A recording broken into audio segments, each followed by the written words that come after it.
भाई बना हुआ था तो भाई की नजर ऐसी नहीं होनी चाहिए।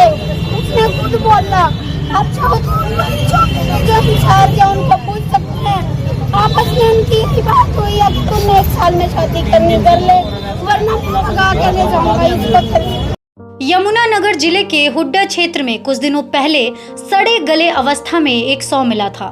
शव की शिनाख्त 19 वर्षीय कोमल के रूप में हुई है।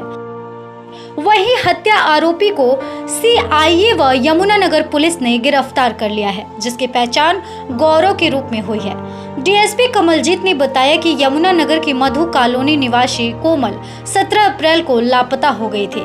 उसके परिजनों ने उसकी गुमशुदगी की रिपोर्ट दर्ज करवाई थी, जिसमें कुछ युवकों के नाम दर्ज किए गए थे।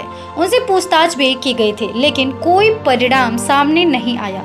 इसी दौरान 23 अप्रैल को हुड्डा क्षेत्र में कोमल की सड़ी गली अवस्था में लाश मिली। उसके पर्स व आई कार्ड से उसकी पहचान की गई। पहचान हो जाने के बाद सीआईए 1, सीआईए 2 व स्पेशल स्टाफ के लोगों ने इसकी जांच शुरू की।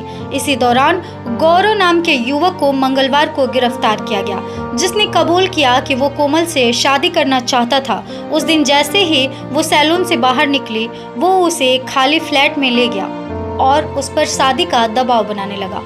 उसके मना करने पर उसने ताव में आकर उसके सिर में ईंट मारी, जिससे वो बेहोश होकर गिर पड़ी।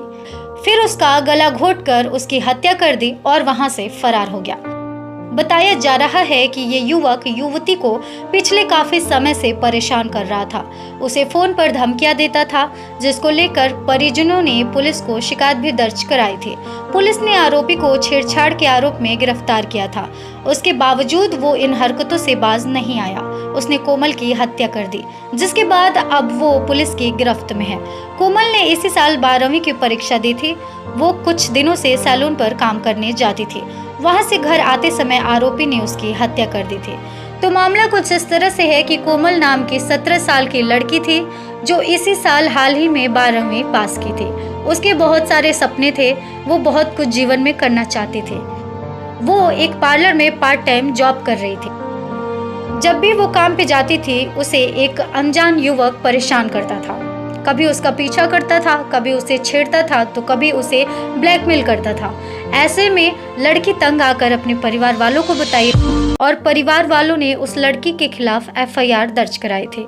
पुलिस ने इस पर कार्रवाई करते हुए उस लड़के को गिरफ्तार भी किया था, लेकिन मामला रफा दफा होने के बाद उसे छोड़ दिया गया, जिसके बाद वो युवक सुधरा नहीं और फिर अपनी उन हरकतों को दोहराने लगा। इसी तरह एक दिन जब लड़की अपने पार्लर गई हुई थी और वहां से शाम के वक्त काम से जब वापस घर को लौट रही थी, तो लड़का वहां जाकर उसको किडनैप कर लेता है और उसके बाद उसे एक खाली फ्लैट में ले जाकर शादी का प्रपोजल रखता है। ऐसे में जब लड़की नहीं मानती तो जोर जबरदस्ती करता है।